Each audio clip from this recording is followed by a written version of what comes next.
नमस्कार, जय हिंद, वंदे मातरम। सभी साथियों का स्वागत करते हैं आपके अपने YouTube channel rocking information TT exams. आज हम बात करेंगे दोस्तों मैथ्स के टॉप 10 क्वेश्चन की बात करेंगे। टॉप 10 क्वेश्चन जो प्रत्येक एग्जाम में लगभग यह क्वेश्चन पूछे जाते हैं। तो आज यह गोल्डन वीडियो है, इन तक जरूर देखिएगा। सभी 10 क्वेश्चन पेन और कॉपी लेके जरूर बैठ जाइएगा, ठीक है। 10 से 15 मिनट लगेगा और वाकई बता रहे हैं 10 मिनट में 10 क्वेश्चन आप धुआं कर देंगे। 10 क्वेश्चनों को उड़ा देंगे, ऐसे उड़ा देंगे जैसे जब आंधी आती है तो धूल को उड़ा देती है, वैसे भी उड़ाएंगे। तो चलिए, पहला क्वेश्चन दिया है स्क्रीन पर, आइए देखते हैं।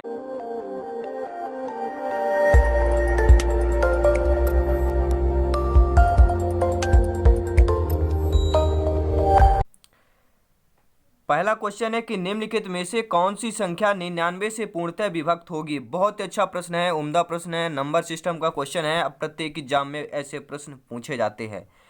तो भैया निम्नलिखित में से कौन सी संख्या 99 से पूर्णतः विभक्त होगी। 4 ऑप्शन दिए रहेंगे, ठीक है। ये जानना बहुत जरूरी होता है। मान लीजिए कोई भी संख्या 99 से डिवाइड होगी यानी विभक्त होगी, तो वह आपका किससे 11 और 9 से विभक्त होगी, क्योंकि 11 और 9 का हम गुणा करेंगे तो 99 होता है। तो जो संख्या 99 से विभक्त होगी वह आपके 11 और 9 से भी विभक्त होगी, क्योंकि 99 का गुणनखंड दिया है 11 और 9, ठीक है। मान लीजिए कोई संख्या अगर 6 से विभक्त हो रही है तो वह संख्या क्या 2 और 3 से विभक्त होगी, क्योंकि 6 का गुणनखंड 2 और 3 होता है। तो समझ गए ना। चलिए, तो कोई संख्या 99 से तभी विभक्त होगी जब वह 11 और 9 से विभक्त होगी। तो जाइए इस ऑप्शन में देखिए 11 और 9 से विभक्त होने वाले कौन सा ऑप्शन है। तो आप लोग देखेंगे तीसरा ऑप्शन जो दिया है वह 11 और 9 से विभक्त होगा, ठीक है। अगर यहाँ पे दे दिया जाता 99 से, अगर आप 99 का, क्योंकि गुणा इतना बड़ा होता है बनता नहीं है, तो पहले 99 का गुणा करिए, तब तक आपका 2 से 3 मिनट निकल जाएगा। तो इसका कुछ नहीं, बड़ी संख्या उसका गुणनखंड कर लीजिए, क्योंकि 11 9 का आपके पहाड़ा आता है डायरेक्टली आप इसे, ठीक है। ज़्यादा से ज़्यादा 25 से 30 सेकंड लगेगा इस टाइप के क्वेश्चन को सॉल्व करने के लिए। तो राइट आंसर क्या होगा 140 184, यानी कि तीसरा ऑप्शन सही हो जाएगा, ठीक है। नेक्स्ट क्वेश्चन आइए देख लेते हैं। नेक्स्ट क्वेश्चन दिया है प्यारे मित्रों कि दिया है 1115 में छोटी से छोटी क्या संख्या जोड़ी जाए कि योगफल 77 से पूर्णतः विभक्त हो जाए। कंफ्यूजन वाला क्वेश्चन है, और ऐसा क्वेश्चन सी टेट की बात करें, चाहे यूपी टेट की बात करें, चाहे संविदा शिक्षक की बात करें, सभी में पूछे जाते हैं क्वेश्चंस, ठीक है।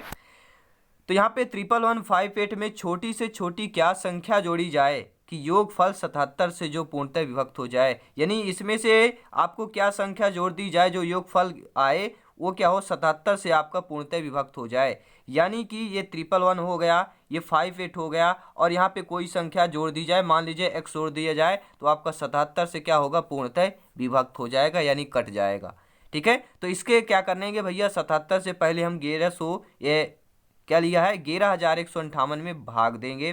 तो जब हम भाग देते हैं तो यहाँ पर देखिएगा पूरा मैंने डिवाइडेड कर लिया, ठीक है। भाग देंगे तो हमारा शेषफल देखना कितना आ रहा है। शेषफल हमारा 70 बच रहा है, यानी कि पूरा का पूरा भाग नहीं जा रहा है, 70 शेष बचता है ना।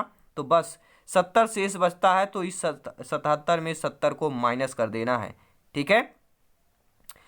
शेषफल में क्या है, यहाँ पे भाज्य दिया है, भाज्य को शेषफल से माइनस कर दीजिए तो आपका आंसर आ जाएगा 7 आ जाएगा। यानी कि 11,158 में वह छोटी से छोटी संख्या 7 को जोड़ दिया जाए तो जो योगफल आएगा वह 77 से पूर्णतः विभक्त होगा, क्योंकि शेष कितना बच रहा है भैया 70 बच रहा है, ठीक है। 70 में 77 माइनस कर देंगे, 77 में 70 तो 7 बचेगा, तो 7 यहाँ पर आकर आपको प्लस कर देना है, तो आपका आंसर हो जाएगा, ठीक है। समझ गए होंगे, उम्मीद करता हूँ इस प्रकार के क्वेश्चन अगर एग्जाम में पूछे जाएंगे तो आप लोग फटाफट सॉल्व कर लेंगे, ठीक है। आइए नेक्स्ट क्वेश्चन देख लेते हैं। वह छोटी से छोटी संख्या क्या है जिसे 72 से गुणा करने पर 112 का गुणज प्राप्त होता है। बहुत अच्छा प्रश्न है, और ये क्वेश्चन नंबर सिस्टम के है, टॉप क्लास के क्वेश्चन है, तो ध्यान पूर्वक समझिएगा, ठीक है।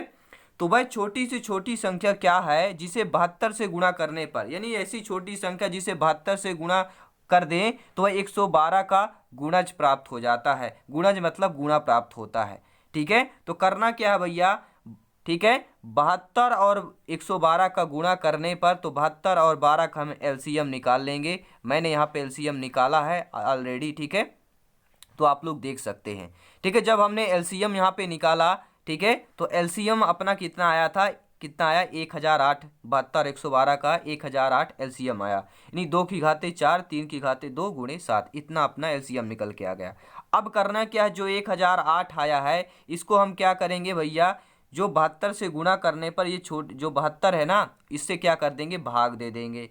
ठीक है, जब हम भाग दे देते हैं तो जो हमारा भागफल होता है वो हमारा आंसर होता है, क्योंकि गुणज की बात की गई है ना कि 72 से गुणा करने पर 112 का गुणज प्राप्त हो जाए। ठीक है, तो ये मान लीजिए 14 में अगर हम ठीक है 72 का गुणा कर देंगे तो 112 का गुणज प्राप्त हो जाएगा, यानी 112 का पहाड़ा। गुणा मतलब कि पहाड़ा, ठीक है, गुणज मतलब क्या होता है, पहाड़ा ही होता है ना। जैसे 2 का गुणज 4, 6, 8, 10, 12, ये गुणज कहला जाएंगे। 2 के गुणज यानी कि 2 के पहाड़ा की बात की गई, तो 112 का पहाड़ा आपका गुणज यानी कि बन जाएगा जब आप भागफल 14 और 72 का गुणा करेंगे। ठीक है, आई होप, उम्मीद करता हूँ समझ गए होंगे आप लोग। ठीक है, चलिए नेक्स्ट क्वेश्चन देख लेते हैं। अगला प्रश्न स्क्रीन पर आ चुका है, बहुत ही अच्छा प्रश्न यहाँ पे दिया गया है।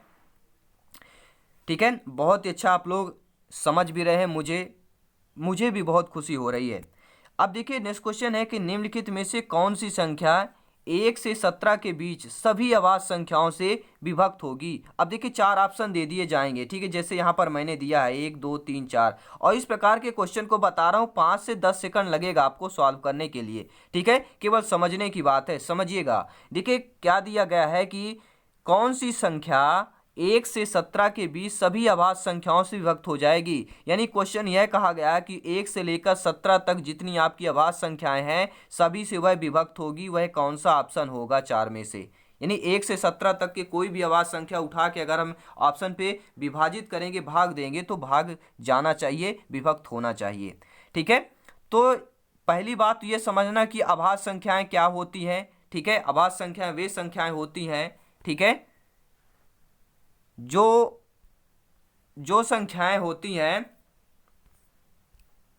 तो पहले जान लेना यह जरूरी कि अभाज्य संख्याएं भैया की कहते किन्हें हैं। ऐसी प्राकृत संख्याएं जो स्वयं से विभाजित हो और 1 से विभाजित हो, वह आपकी अभाज्य संख्याएं कहलाती हैं। जो स्वयं और 1 से विभाजित हो, किसी अन्य संख्या से विभाजित ना हो, वो आपकी अभाज्य संख्या कहलाती है।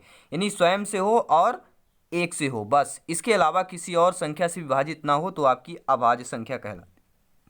ठीक है, तो यहां पर देखिएगा अभाज्य संख्या, देखिए 2 से आपसे विभक्त नहीं हो रही हैं, तो अभाज्य संख्याएं क्या होती हैं, सभी लोग जानते हैं। सभी प्राकृत संख्याएं जो होती हैं, ठीक है, 2 हो गया, 3 हो गया, 5 हो गया, 7 हो गया, ठीक है, और 7 के बाद 11 आता है, ये आपकी अभाज्य संख्याएं कहलाती हैं। ठीक है, तो 2 से विभक्त नहीं हो रहा क्योंकि 2 आपका अभाज्य संख्या है, 2 से विभक्त नहीं हो रहा है। ठीक है, और आप ये देखिएगा जो दिया गया है 440, ये आपका 3 से विभक्त नहीं हो रहा, तो 3 भी आपका अभाज्य संख्या 3 से विभक्त नहीं हो रहा है। ठीक है, जब आपके ये तीनों ऑप्शन विभक्त, ठीक है, अब किसी अभाज्य संख्या से नहीं हो रहे हैं, तो चौथा ऑप्शन जो है राइट हो जाएगा बिना विभक्त किए।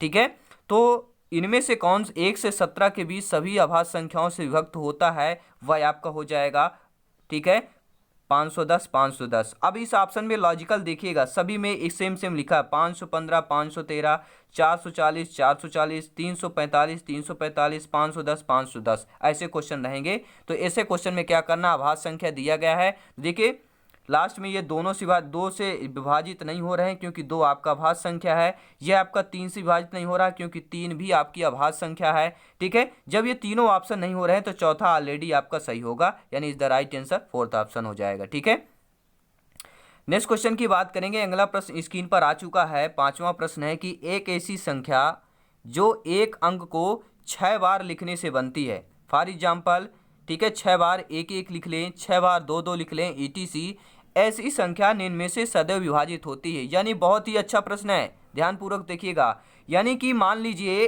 1 1 6 बार लिखा हो, ठीक है, या आपका 2 2 2 6 बार लिखा हो, यानी कोई ऐसी संख्या जो वही संख्या 6 बार लिखी हो तो वह किससे विभाजित होगी। बहुत अच्छा ट्रिक बताने जा रहा हूँ। ठीक है, ऐसी संख्या जो वही संख्या हो और 6 बार लिखी हो तो किससे विभाजित होगी भैया, आइए देखिए। देखिए अगर एक एक छः छः छः बार लिखा हुआ है तो 7 11 13 से ही विभक्त होगी। ठीक है, जैसे फॉर एग्जाम्पल देखिए 2 से अगर कर दें तो 2 का गुणा 1 से कर देंगे, 3 का गुणा 1 से कर देंगे, तो भैया एक एक आ रहा है ना सभी में, तो एक एक 7 11 13 से विभाजित होगी। ऑप्शन में क्या दिया गया है 7 11 13, नॉट यानी नॉन ऑफ दीज या ये सभी, तो पांचवा ऑप्शन सही हो जाएगा ये सभी, यानी कि 7 11 13 से विभाजित होगी। अगर कोई भी संख्या 6 बार दी हो वही संख्या 6 बार आए तो आपके 7 11 13 से विभाजित होगी। ये 100% प्योर ट्रिक है। ठीक है, चलिए नेक्स्ट क्वेश्चन देख लेते हैं। ट्रिक समझ में आ गई हो तो एक बार लाइक जरूर कर दीजिएगा। ठीक है, वीडियो को लाइक कर दीजिएगा और सभी फैमिली फ्रेंड में शेयर कर दीजिएगा। ठीक है, नेक्स्ट क्वेश्चन देखिएगा। हर भाई बहन से निवेदन करता हूँ वीडियो समझ के जाइए, क्वेश्चन समझ के जाइए, ना समझ में आए कमेंट करिए, फीडबैक दीजिए। ठीक है, क्वेश्चन की बात करेंगे क्योंकि सिलेक्शन वाले सभी क्वेश्चन बता रहा हूँ, सभी अपडेट क्वेश्चन हैं और आपके सिलेबस के अनुसार क्वेश्चन है। ठीक है, तो छठवां क्वेश्चन है कि 4 5 6 में से प्रत्येक से विभक्त होने वाली 200 600 के बीच कितनी संख्याएं होगी। बहुत अच्छा प्रश्न है, एक बार और पढ़ता हूँ। 4 5 6 में से प्रत्येक से विभक्त होने वाली 200 के तथा 600 के बीच कितनी संख्याएं हैं, यानी 2 और 600 के बीच ऐसी कितनी संख्याएं होंगी जो 4 5 6 से विभक्त हो जाएंगी। ठीक है, तो ऐसे में देखिए आप लोग चार एक बार विभक्त होते थोड़े संख्याएं लिखेंगे, 200 600 के बीच संख्याएं लिखेंगे, फिर इसके बाद 4 5 6 विभक्त करेंगे तो भैया 10 से 15 मिनट लग जाएगा। ठीक है, करना क्या है, कुछ नहीं करना है। 4 5 6 से विभक्त किया तो 4 5 6 का एलसीएम निकाल लीजिए। एलसीएम कितना आ जाएगा 60 आ जाएगा, ऐसे एलसीएम निकाला जाता है। ठीक है, तो एलसीएम हमने निकाल के ऑलरेडी रखा है, 60 आ गया एलसीएम।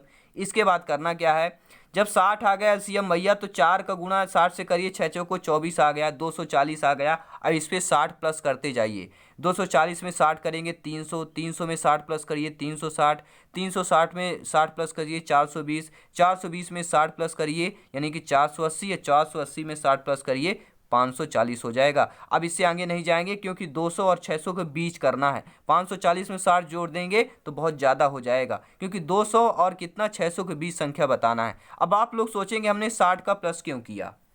ठीक है, ध्यान दीजिए, जो 4 और 5 6 से संख्या जो विभक्त होगी वह 60 से भी विभक्त होगी क्योंकि 4 5 6 का एलसीएम हमने निकाला है। एलसीएम सभी लोग समझते हैं ना।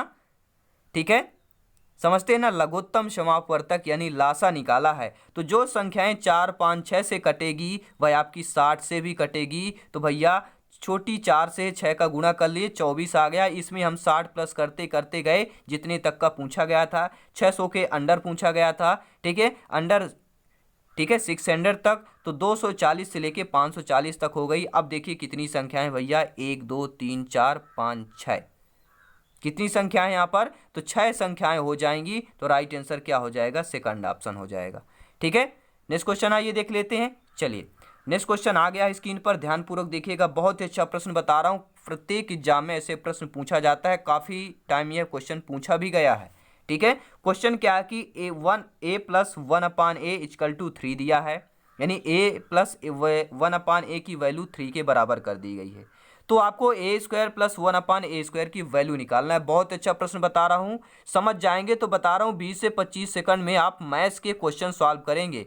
ठीक है, तो अभी तक आपने चैनल को ज्वाइन नहीं किया हो तो ज्वाइन जरूर कर लीजिएगा, और एक घंटी दिखेगी भैया तो घंटी को जरूर दबा दीजिएगा। वह घंटी बहुत बड़े काम की चीज़ है। वह घंटी यह काम की चीज़ है, जैसे क्वेश्चन वीडियो अपलोड होगा आपको एक टिन टिन करके यानी कि घंटी यानी कि नोटिफिकेशन पहुंच जाएगा। जब आपको नोटिफिकेशन पहुंच जाता है तो आप लोग समझ जाते हैं कि वीडियो अपलोड हो चुका है, और हमें पेन और कॉपी लेके बैठकर एक बार समझ लेना चाहिए। ठीक है, तो क्वेश्चन देखिएगा कैसे निकालेंगे। दिया क्वेश्चन है a plus 1/a equal to 3 दिया है, तो करेंगे क्या भैया, दोनों पक्षों का वर्ग करने पर दोनों पक्षों का वर्ग कर लेंगे। जब वर्ग कर लेंगे तो यहाँ पर देखेंगे a प्लस 1/a का होल स्क्वायर हो जाएगा, 3 का होल स्क्वायर हो जाएगा, क्योंकि जो भी करेंगे बराबर में है तो दोनों में करना पड़ेगा, नहीं तराजू है भैया, तराजू ऊपर नीचे हो जाएगा। अगर 1 2 मान लीजिए तराजू है, ठीक है, ये तराजू है, ये तराजू हो गया। ठीक है, ये तराजू बना है आपका, इसमें 1 किलो 1 kg अगर आप बाट चढ़ा रहे हैं, वहाँ पे 1 kg अगर बाट 2 kg का बाट चढ़ा देंगे तो भैया तराजू ये नीचे बैठ जाएगा, यानी कि दोनों तरफ 1 1 kg का, यानी दोनों पक्षों का वर्ग करेंगे तभी बराबर रहेगा। जब वर्ग कर देंगे तो a प्लस बी का होल स्क्वायर बराबर क्या होता है, A square B square plus 2ab होता है। तो इसको सॉल्व करेंगे भैया तो ए स्क्वायर, ठीक है, प्लस 1/a² प्लस 2 बचेगा, क्योंकि ए बी होता है तो a into A plus A into 2 हो जाएगा, तो a से a कट जाएगा, बटेगा 2 ही बचेगा केवल। ठीक है, तो यहाँ पर हमने वही लिख दिया है कि a² plus 1/a² plus 2 equal to 9, 3 का स्क्वायर 9 होता है। ठीक है, अब करेंगे क्या भैया, जो ये 2 है इधर बाहर कर देंगे तो -2 हो जाएगा, तो 9 - 2 करेंगे तो 7 आ जाएगा। तो आंसर क्या हो जाएगा, first option is the right answer. किसको समझ में नहीं आया भैया कमेंट करके जरूर बता दीजिएगा। ठीक है, क्योंकि राष्ट्र हित में चैनल है, देश हित में चैनल है, तो लाइक शेयर करना जरूर बनता है, सपोर्ट करना जरूर बनता है। आपका परिवार है, अपना परिवार है, रॉकिंग इन्फॉर्मेशन टीटी एग्जाम। ठीक है, बात करेंगे नेक्स्ट क्वेश्चन की कि बड़ी से वह प्राकृत संख्या जो 4 क्रमागत प्राकृत संख्याओं के गुणनफल को व्यक्त करती, यानी कि यहाँ पे बताना है बड़ी से बड़ी वह प्राकृत संख्या जो 4 क्रमागत प्राकृत संख्याओं के गुणनफल को व्यक्त करती है। तो भैया 4 प्राकृत संख्याएं हमने यहाँ पे लेना, प्राकृत संख्याएं की बात की गई, वो भी आपको क्रमागत लेना है। ठीक है, 4 क्रमागत प्राकृत संख्याएं ले लेना है। तो यहाँ पर हमने ले लिया 1 2 3 4। ठीक है, ये प्राकृत संख्याएं हो गई। ठीक है, तो प्राकृत संख्याएं हमने 4 क्रमागत ले लिया, इनका आपस में गुणा कर दीजिए, 1 2 3 4 का आपस में 24 आ गया। आंसर आपका 24 आ गया, आंसर आ गया, आंसर आ गया भैया, कंफ्यूजन नहीं होना है, आंसर आपकी स्क्रीन पर आ चुका है। ठीक है, और आप लोग अच्छे तरीके से आंसर भी, ठीक है, समझ गए होंगे, तो लाइक कर दीजिएगा। चलते हैं नेक्स्ट क्वेश्चन की तरफ। देखिए 10 से 15 सेकंड लगते हैं क्वेश्चन को सॉल्व करने के लिए, जब आप समझ जाते हैं। क्वेश्चन सिंपल सब पूछा गया था कि 4 क्रमागत प्राकृत संख्याओं का गुणनफल को विभक्त करती है। कौन विभक्त करेगा भैया, 4 क्रमागत संख्याओं का हमने क्या निकाल लिया, प्राकृत संख्याएं लिख लिया, लगातार 24 आंसर आ गया, तो वही आपका आंसर हो जाएगा, विभक्त करती है। तो कौन विभक्त करेगा गुणनफल को, 24 ही विभक्त करेगा। ठीक है, नेक्स्ट क्वेश्चन आइए देख लेते हैं, स्क्रीन पर आ चुका है, ध्यानपूर्वक समझिएगा। क्वेश्चन है, इंपॉर्टेंट क्वेश्चन है, कई बार पूछा गया है। ठीक है, ध्यानपूर्वक समझिए कि 19.5 मीटर लंबी लोहे की छड़ में से समान लंबाई के कितने टुकड़े बनेंगे, जबकि प्रत्येक टुकड़े की लंबाई 65 सेंटीमीटर हो। ठीक है, यानी क्वेश्चन यह पूछा गया है कि एक लोहे की छड़ है जिसकी लंबाई 19.5 मीटर है। अब इसमें कितने टुकड़े बना दें, प्रत्येक टुकड़े की लंबाई भी दे दिया गया है कि 65 सेंटीमीटर एक टुकड़ा होना चाहिए। अब कितने टुकड़े बना दें, यानी कि 65 में से कितने का गुणा कर दें कि 19.5 मीटर हो जाए। ठीक है, आइए समझते हैं। ठीक है, समझिएगा ध्यानपूर्वक। देखिए टुकड़ों की संख्या कैसे निकालेंगे भैया, 19.5 में 100 का गुणा करेंगे, बटे 65 कर देंगे, आपका आंसर आ जाएगा। अब आप बोलेंगे भैया हम 100 का गुणा क्यों करें, क्योंकि 100 सेंटीमीटर बराबर 1 मीटर होता है। यहाँ पर आपका देखिए छड़ की लंबाई मीटर में दिया हुआ है और टुकड़े आपके सेंटीमीटर में दिया हुआ है, तो इसलिए आपको 19.5 गुणे 100 कर देंगे, बटे में 65 कर देंगे, तो आंसर आपका सेंटीमीटर में आ जाएगा। ठीक है, इसलिए हमने 100 का गुणा किया है, क्योंकि 100 सेंटीमीटर बराबर 1 मीटर होता है। ठीक है, तो बराबर इसका भैया 19.5 गुणे 100 बटे 65 करेंगे तो आपका आंसर 30 आ जाएगा। यानी कितने टुकड़े हो जाएंगे भैया, 65 मीटर के 30 टुकड़े हो जाएंगे। ठीक है, 65 गुणे 30 करेंगे तो आपका कितना आ जाएगा, 19.5 मीटर आ जाएगा आंसर। ठीक है, तो आई होप आप लोग समझ गए होंगे इन क्वेश्चन को। नेक्स्ट क्वेश्चन की तरफ चलते हैं। नेक्स्ट क्वेश्चन भी आपकी स्क्रीन पर आ चुका है। नेक्स्ट क्वेश्चन क्या कह रहा है कि 2 3 4 5 6, क्या दिया गया है, 2 3 4 5 6 में से प्रत्येक से विभक्त होने वाली छोटी सी छोटी संख्या जो पूर्ण वर्ग है, यानी कि जो ऑप्शन में आपके दिया गया है वह 2 3 4 5 6 में से प्रत्येक से विभक्त होने वाली छोटी सी छोटी ऐसी कौन सी संख्या है जो पूर्ण वर्ग है। यानी कि ये 4 ऑप्शन में जो संख्या है वो पूर्ण वर्ग होगा, कोई ना कोई पूर्ण वर्ग होगा। आइए समझते हैं केवल। ठीक है, 30 से 40 सेकंड इस क्वेश्चन को सॉल्व करने में लगेगा। करना क्या भैया, 2 3 4 5 6 लक्षण संख्या दे दी गई, तो क्या करना, लासा निकालेंगे, यानी कि एलसीएम निकालेंगे, लघुत्तम समापवर्तक। जब आप देखिए एलसीएम निकालेंगे क्या आ जाएगा, 2 गुणे 2 गुणे 3 गुणे 5 आ गया, टोटल कितना आ गया, 60 आ गया। ठीक है, अब क्वेश्चन क्या पूछा गया था, ध्यानपूर्वक क्वेश्चन पे चलिए। क्या पूछा गया था कि जो पूर्ण वर्ग हो, पूर्ण वर्ग हमें बनाना है। अब ये देखिए आप लोग,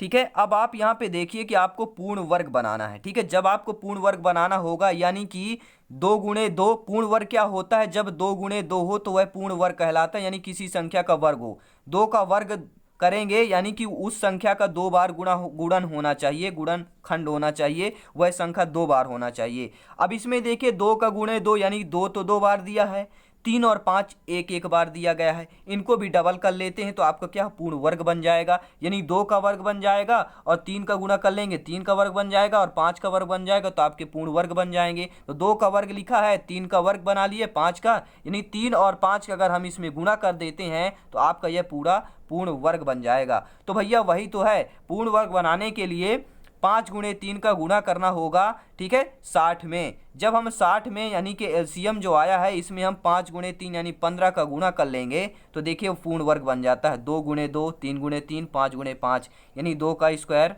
3 का स्क्वायर, 5 का स्क्वायर, ये आपके पूर्ण वर्ग बन गए, तीनों पूर्ण वर्ग बन गए ना भैया। तो 60 में कि हमने कितने का 15 का गुणा किया, तो 60 में 15 गुणा करेंगे, वैल्यू कितना आ जाएगा, 900 आ जाएगा, जो आपका आंसर होगा। अब बताइए किसको समझ में नहीं आया, कमेंट करके जरूर हमें बताएं। ठीक है, ये टॉप 10 क्वेश्चन है और पीडीएफ फाइल भी अगर पाना चाहते हैं इसका तो टेलीग्राम चैनल ज्वाइन कर लीजिएगा। ठीक है, टेलीग्राम चैनल ज्वाइन करेंगे या व्हाट्सएप ग्रुप ज्वाइन कर लीजिएगा, मैं पीडीएफ फाइल आपको फ्री में उपलब्ध करा रहा हूं। तो क्योंकि राष्ट्र हित में चैनल है, देश हित में चैनल है और अपने देश में बिल्कुल भैया मैं चाहता हूं बिल्कुल फ्री हो, केवल आप लोग सपोर्ट करें। ठीक है, तो चलिए मिलते हैं नेक्स्ट क्लास में, तब तक के लिए जय हिंद, वंदे मातरम। और एक बात और बताना चाहता हूं, अगर चैनल में पहली बार आए हैं तो भैया चैनल को सब्सक्राइब जरूर कर लीजिएगा, क्योंकि सब्सक्राइब करने से भैया आप लोगों को क्या जाता है, ठीक है, आप लोगों को कुछ नहीं जाता होगा, लेकिन इससे क्या होता है, हमें एक प्रेरणा मिलती है, हमें एक मोरल सपोर्ट मिलता है, हमें एक मोटिवेशन मिलता है कि भैया हमारे इतने परिवार हो गए, हमारे परिवार के इतने सदस्य हो गए हैं और हमारा परिवार इतना हो गया है कि लोग चाहते हैं कि हम और वीडियो बनाएं। तो ये केवल मोटिवेशन मिलता है, इसलिए आप सब्सक्राइब लाइक जरूर करें और सभी ग्रुप में शेयर करें, क्योंकि सबका साथ सबका विकास हमारा सपना। शिक्षक हो अपना, सभी शिक्षक होंगे, रॉकेट की तरह आपके सिलेक्शन होगा, क्योंकि रॉकिंग इन्फॉर्मेशन टीटी चैनल का उद्देश्य यही है कि आप सभी का सिलेक्शन हो, आप सभी शिक्षक हैं, शिक्षक बंधु बने। ठीक है, और भैया अध्यापक बने। ठीक है, तो चलिए मिलते हैं नेक्स्ट वीडियो पर। सभी भाई बहनों को एक बार बोलते हैं जय हिंद, वंदे मातरम।